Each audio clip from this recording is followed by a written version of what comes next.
Hey, we've got a problem here.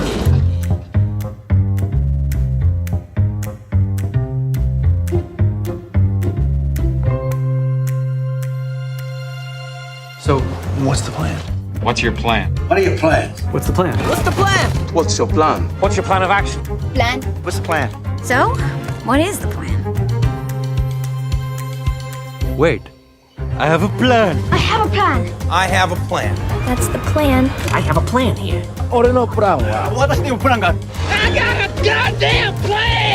This plan's gonna work. Master Plan, Phase 1, Side A.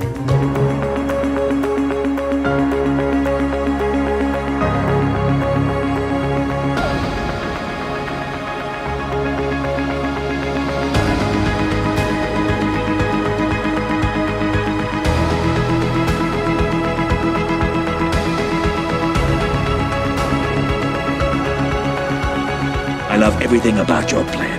भाई इससे कहते हैं planning. What's it say? Well, it says, I love it when a plan comes together.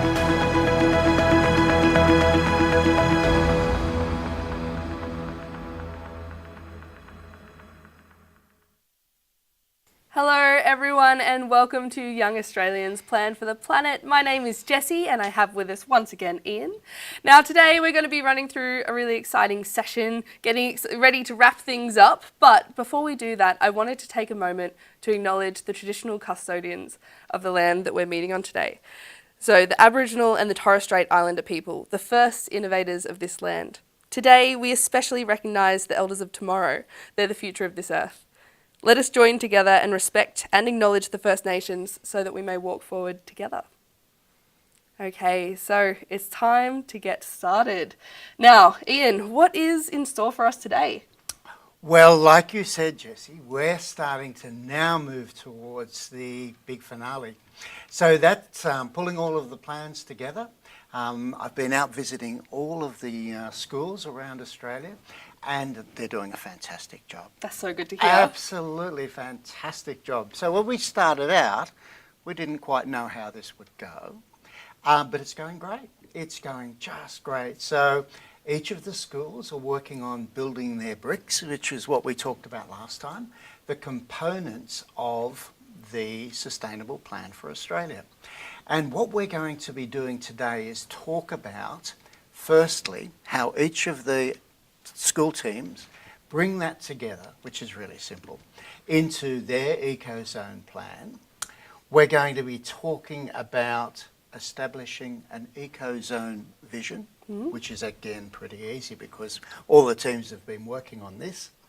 We're going to talk about establishing the 3 key priorities. So of all of the 12, student focus areas, each of the teams are going to pick the top 3 priorities for their region, and then we'll be able to pull those all together and find out the top 3 priorities for the country. The next thing we're going to talk about is the cover page. So we want to make sure every student and every teacher in every EcoZone is acknowledged for all of their work in the plan. So that'll be on the cover page. We're going to talk about all the lessons that the students have learnt, which is going to be really interesting because when I've been out talking to the students, it's just been amazing how well they've picked up everything. And it's all about good planning, good business planning, and the students have really grabbed that well. And the final part is the really exciting part. We're going to be talking about the Canberra presentation event, and some of the students will be able to come across to Canberra and actually look at presenting the national plan to our Prime Minister's office. Wow, well, it's all very exciting and we have a lot to talk about, so we better get started. So remind me again, what's the first thing that we're kicking off with today? Okay, first thing we're going to talk about is building the national plan. So if you look at the slide behind us, what you can see is we're using a really simple process. The process is simply taking the bricks and using that to build the plan for a sustainable Australia.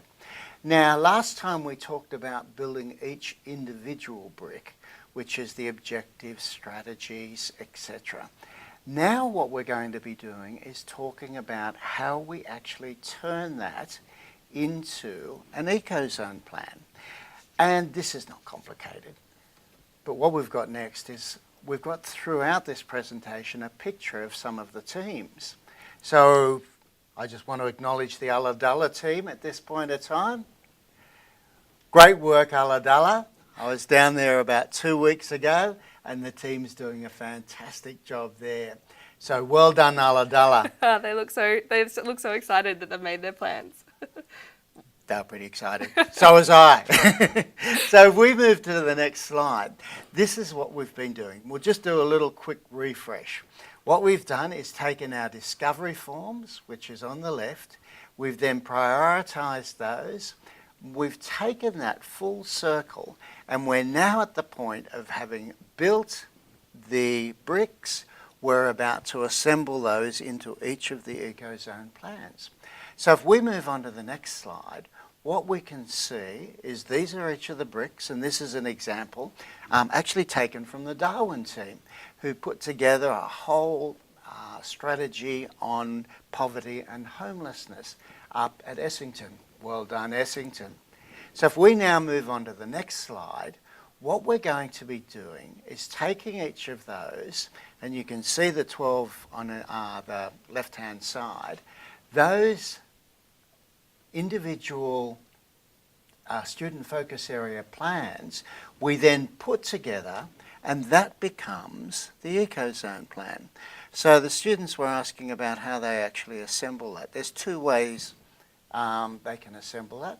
You can either print them all out and staple them together. Probably the easiest way is actually compile them all, because they're all in Word document. Compile them all into one document, so just take each one, put it on top of the other in terms of the, let me see, a single Word document, and it's built. So you literally cut and paste them together? You cut and paste them together, and that actually gives you your EcoZone plan. And you can see that it covers every one of the Sustainable Development Goals for each of the regions, and then we have the plan. So it's not complicated. And what we do then is we just need a cover page, as I mentioned. So let's have a look at what the cover page needs to go through. So there's a template of this up on the website, and the cover page simply needs to cover the names of all of the students and teachers in the EcoZone team. So we've got to make sure everybody's name is on the front of the EcoZone plan, so everybody is acknowledged for all of their work. The second part is the vision. Now there's two ways you can develop the vision.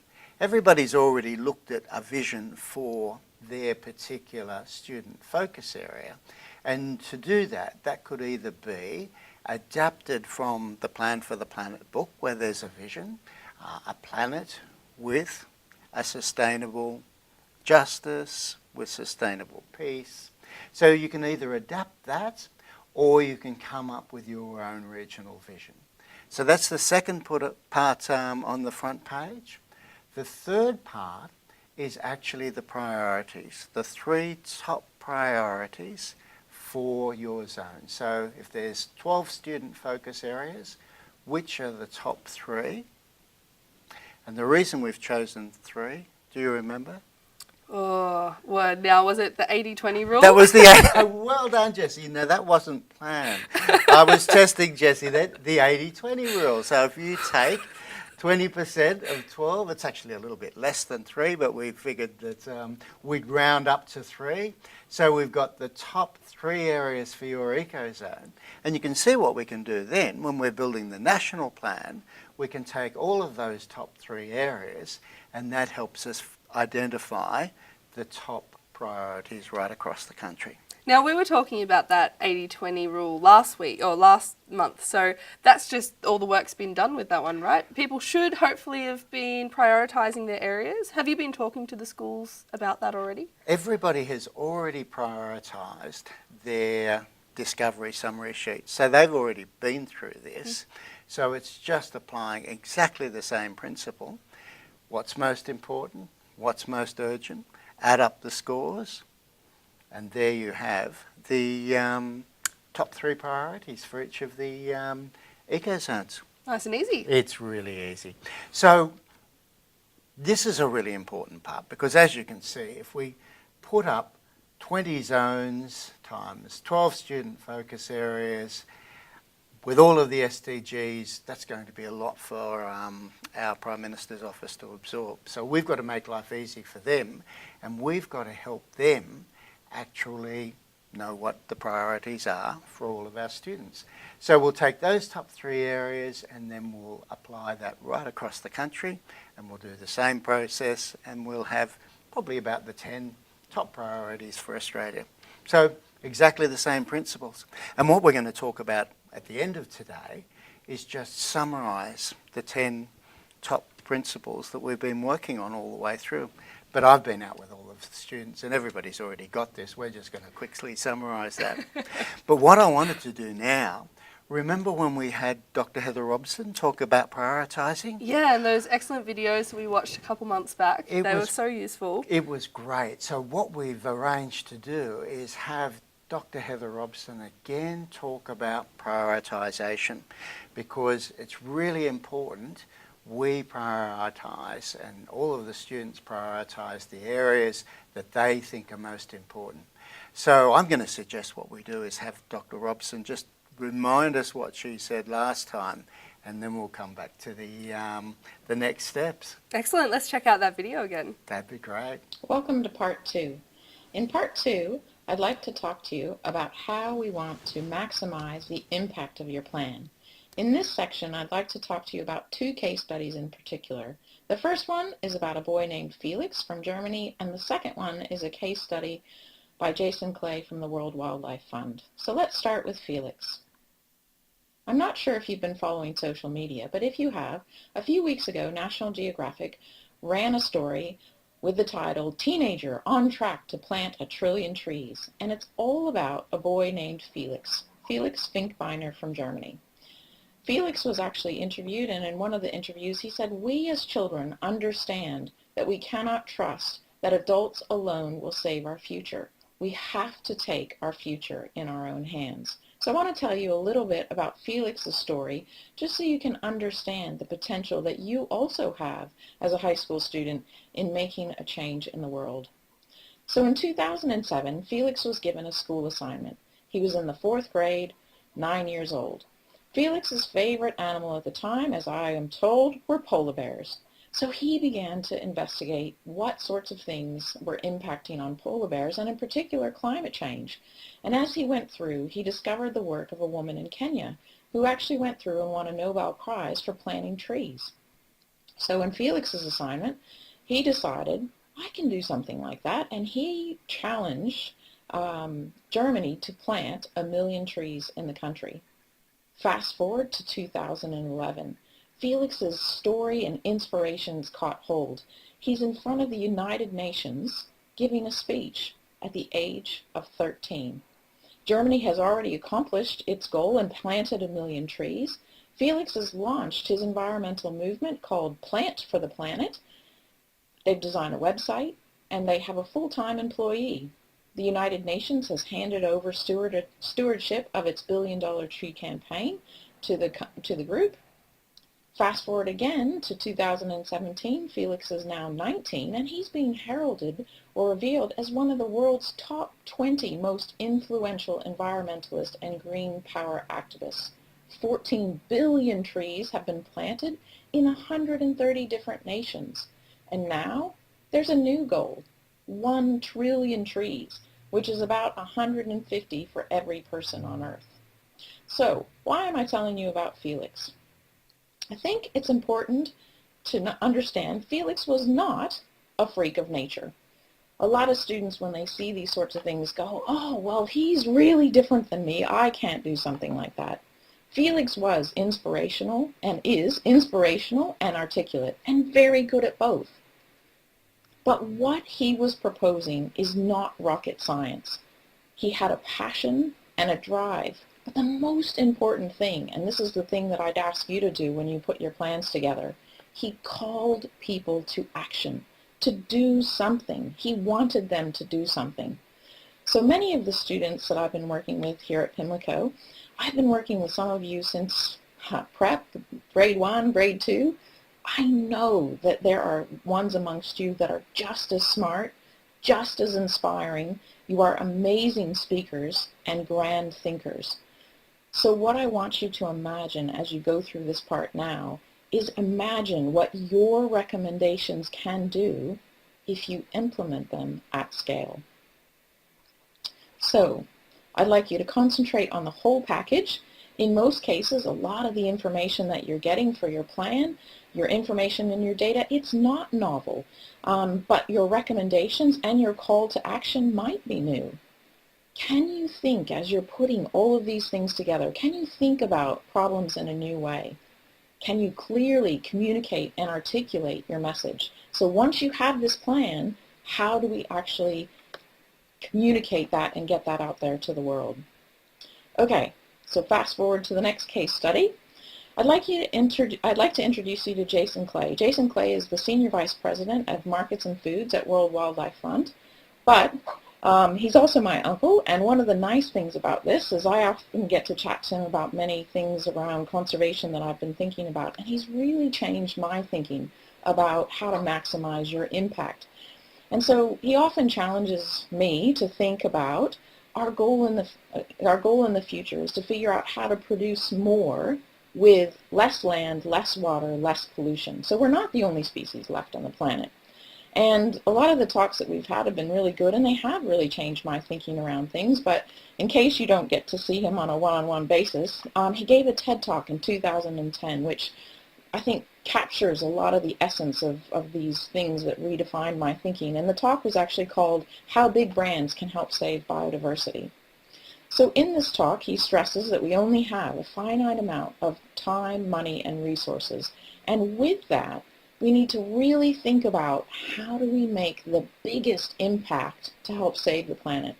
So a lot of these huge pressing environmental issues are coming upon us very quickly, and we need to take action now. So how do we do that? We need to make sure that we're controlling the where, the what, and the who. And I'm just going to give you one of the examples that he gave in his talk here.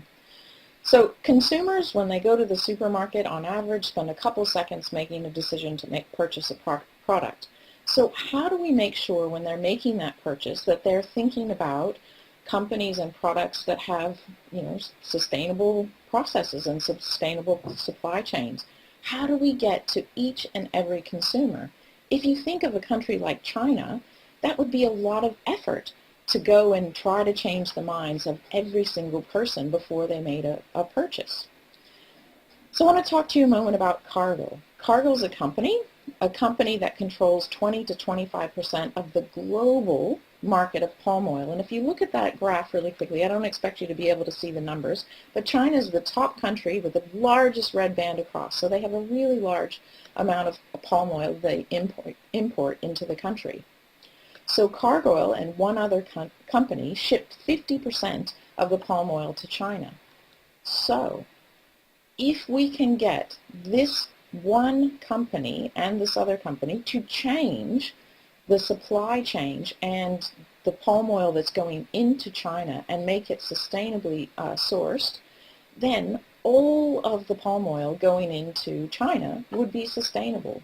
So instead of on a single one-by-one basis trying to change the mind of the individual consumer, you can, by changing one company, you can in fact change the entire market.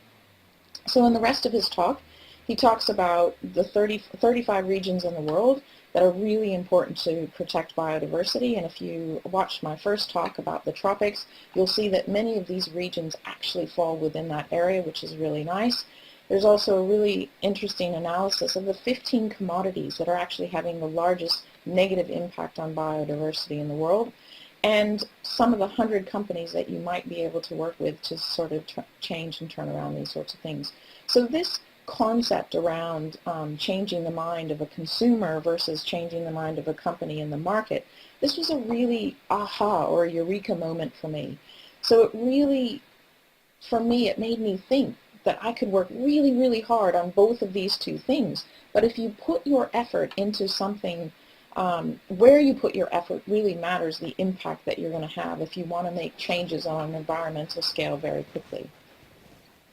So each of you in your Plan for the Planet program have a particular focus area that you're working on. It might be poverty, it might be biodiversity, it might be something else. So your where is defined by where you live and where your high school is, so that's already defined for you, so that's one less decision you have to make. I'd really like you to think about your what. So what is causing the greatest impact on your particular focus area in your region? And then, how do you best target your who that will maximize the impact? So if you can draw it back to those two case studies, how do you actually do that?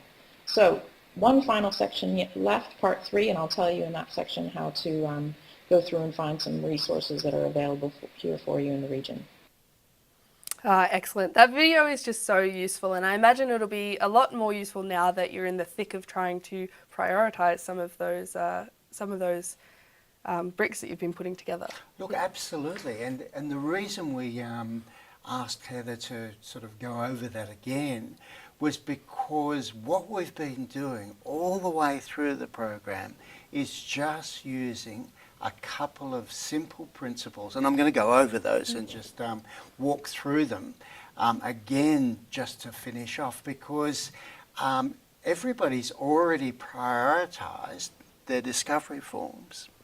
They've now turned that into their build summary forms, and what we do for this next stage is again prioritise those for the EcoZone Plan. So it's the same principles of prioritisation. And why is that important? Because I've talked this over with many of the students and many of the schools. We all know if we've got a lot on our plate, it's really easy to run round and round in circles trying to do everything and getting nothing done.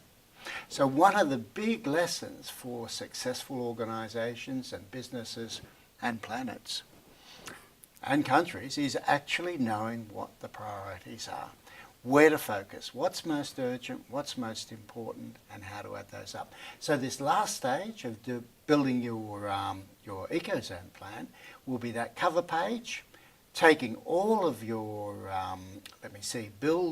building bricks, assembling them into one document, and then simply having your cover page on the front with your vision, your 3 priorities, and most importantly, everybody's names who've contributed. So we all know everybody's fantastic effort. I would imagine that those priorities would help the students come up with their vision as well.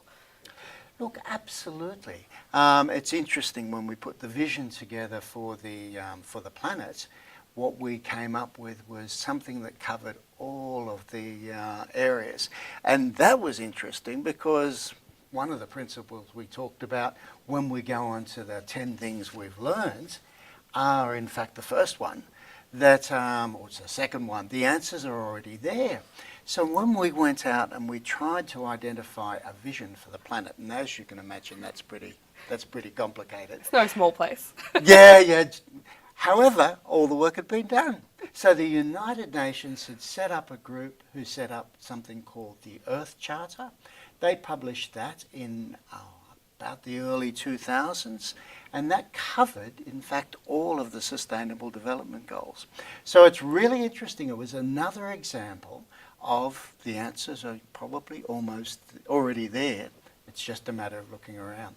So I just thought to finish off before we go on to the Canberra event, Jessie, be worthwhile just going through the 10 key principles we've worked with. Everything that we've learned so far, absolutely. Absolutely, and it's really interesting because when we look at our diagram of how we've built the plan, it looks complicated, but it's just been using these principles and it makes it simple. And when people look at businesses, they often think it's complicated, but most successful businesses, most successful organisations, companies, Apple, the Googles, work on these types of principles. So if everybody understands these, which they already do because we've been out to all the schools and everybody's used these principles, then you're already well down the track in being able to do lots of things in your career. So let's just go through them really quickly. One, understand the big picture. So that's what everybody was doing when they were doing that original research, understanding all of the sustainable development goals. So when you're focused on your particular area, you are able to know the big picture that fitted into. The second, I've just covered, the answers are already there.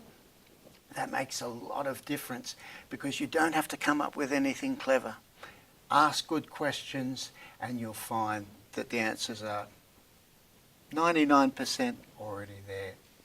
The next one is focus, focus, focus. It's why we prioritise.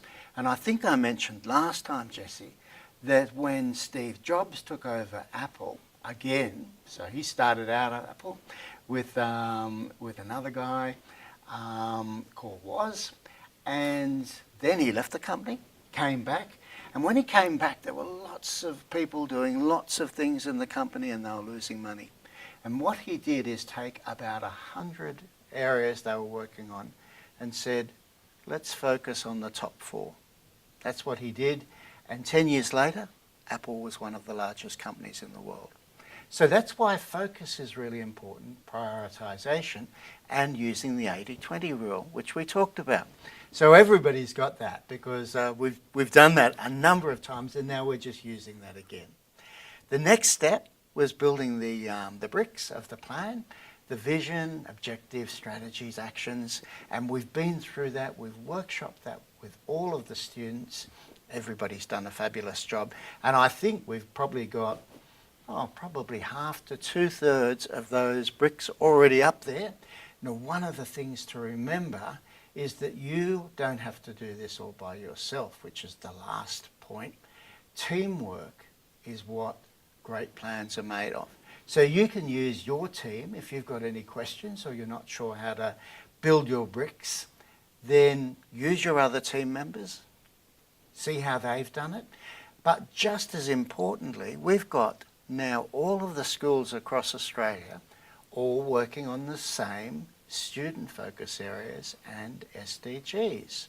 So you can look at those other plans, and if you want to borrow ideas from them, that's teamwork. A whole team across Australia A whole to team fall across back on. Australia. We've got about 240 students working on this project. Wow. All putting their great minds, and there's another adage that goes, the whole is greater than the sum of the parts. So by using all of our brains, we get a better result than if we'd all tried to do it ourselves.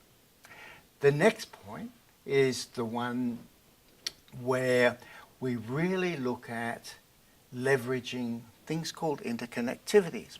So one of the things we talked about with each of the schools is the fact that if you address clean energy, that also helps you address climate change. If you address education, that helps you address poverty. So one of the advantages of looking at how each of the student focus areas and SDGs work together is that by solving one problem, we can actually solve others. So we get to leverage this thing called interconnectivities. So that's really important. So when you're looking at your particular student focus areas and your EcoZone plan, look at how the other areas are being managed as well and see if there's any things that you can take, beg and borrow from them. Now, the other one we've learnt about is continuous improvement. So if when you look at the other plans, you think, hey, hold it, we could improve our plan by taking some ideas from somewhere else, because everybody else will be doing the same thing. Continuous improvement is one of the really important things. And this is something I was telling the students about. Do you know the Toy Story story? What's the Toy Story story? Well, you know Toy Story. I do know You Toy know Story. the movie? I thought you would. So you got the 80-20 rule. You got the 2 trick questions today, Jesse. Well done. So the Toy Story story is that when you see Toy Story, you think, what a great story. Isn't it clever the way they just made that up? Did you think that? I did think that. So did I. I thought, this is amazing. These guys are really clever. However, if you read Steve Jobs' book about how Toy Story was built, what you find out is that they spent years just perfecting that story. And the story of Woody and the rest of the toys wasn't always like that. And they constantly looked at how they could make that story better and better and better. So it wasn't a 5-minute job, somebody wrote it down. It was actually something called continuous improvement. Until when Toy Story came out, guess what happened? It was a hit. It was a hit. It fantastic. nailed it. Absolutely nailed it. So it's really important. Often people think, oh, this is amazing. People come up with these things just like that. And it's like Felix. You know, Felix was nothing exceptional. He just had an idea and he looked at how he could develop that idea and continuously improve that. So that's why we work on continuous improvement. And then the last one, which I've already mentioned, great teamwork, is actually what brings this all together. I think there was one more in there that we might have skipped over, a very important one, keep it simple. It's very important to keep it simple. That's one of the main messages I've learned. Well, I've been shocked at how simple this whole process has been throughout the entire time that I've been with you. I think it looks very simple. Now I want to make my own plan for the planet. Well, that's great. Yeah. But you're right. You're right. Most people think this is complicated. They think businesses are complicated. They think, you know, everything's complicated. But if you break it down into the simple parts and put those together, that in fact gives you a great plan. And of course, all the students already know a lot of this because this is things that they've learned along the way. Exactly. This is one of those interesting things where we learn by doing. So everybody's already learnt these things, and now we're just reminding everybody what they've already learned. So this is one of the teams actually out in action and pulling their team together and pulling their plan together. This is up at Pimlico in Townsville. Really? Yeah. Gosh, you've travelled quite far, haven't you? Visiting all those schools. And actually, that's a really important point because we better tell these students about how some of them can come and visit us, because I would really like to meet some of the people who've been making Australia's plan. I think it's my turn, Ian. I think so, Jessie. Well, look, the last part, which we're just going to go over now, is the big finale, which is the Canberra Event. And what we've got is an event that'll kick-start Science Week in Canberra. So the opening of Science Week, there'll be an event at Questacon in which we will be launching Science Week and at the same time handing across the plan for the planet developed by all of the students from across Australia to the Prime Minister's office. So exciting. Oh, look, it really is. And it'll be a STEM event, so there's funding available. And we've looked at how much funding we can get. So each of the schools will apply for the funding, and that'll all be on the website, how to do that. And we can look at 2 students and 1 teacher from every school who will come across. And what we'll be doing at the event is not only presenting that, each of the schools will present their plan to the other students, and we'll also look at one of the really important things that a lot of the students have raised is how can they support not only other students who want to do this in Australia, but internationally. So we'll be looking at mentoring other students and other schools in Australia, but also overseas. And we've got quite a number of other countries who are very interested in doing the same thing that Australia has done. But as I've mentioned to all of the students, Jess, Australia's been first here. Every one of the students has been a pioneer, and we've taken this from a concept late last year, and now we're about to deliver it to the Prime Minister. Pretty exciting? Very exciting, absolutely. So how can the students and the teachers apply? How can they get involved? Okay, jump onto the website. There'll be the details about the application, and that comes through the school.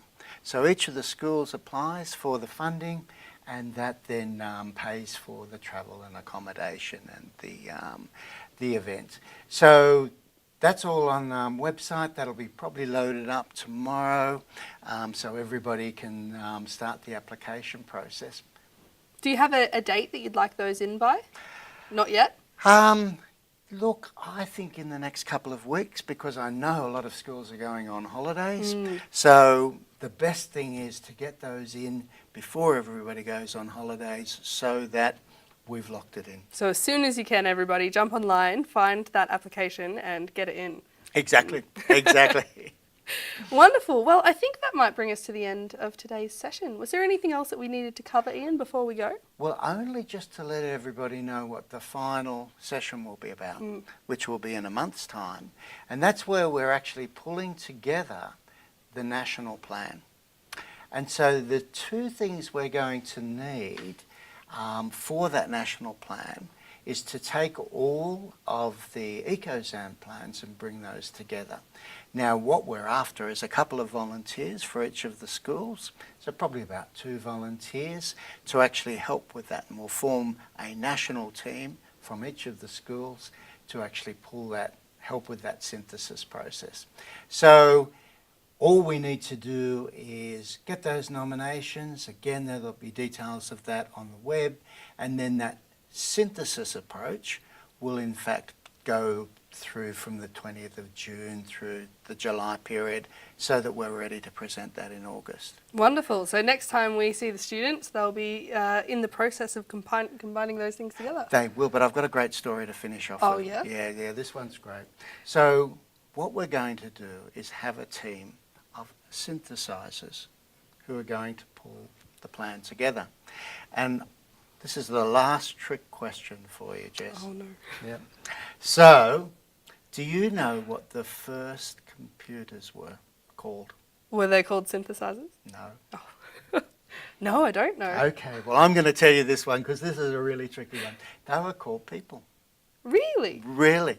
So, when NASA were planning the flight to the moon, computers weren't really around then. This is in the early 60s. It's hard to believe, but they weren't.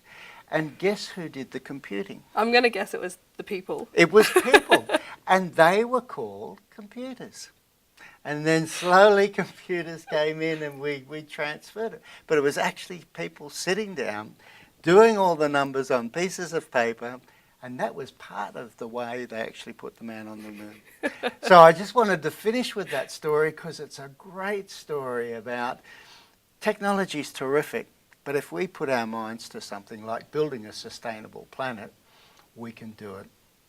Absolutely correct. Well, that's a wonderful note to end on. So everybody, good luck with the rest of putting your plans together. We'll see you in about 1 month's time. But that's all from me, so see you next time. Thanks, Jessie. See you later, everybody. Talk soon. Any questions, just bring it back to the team. We're here to help. Thanks a lot.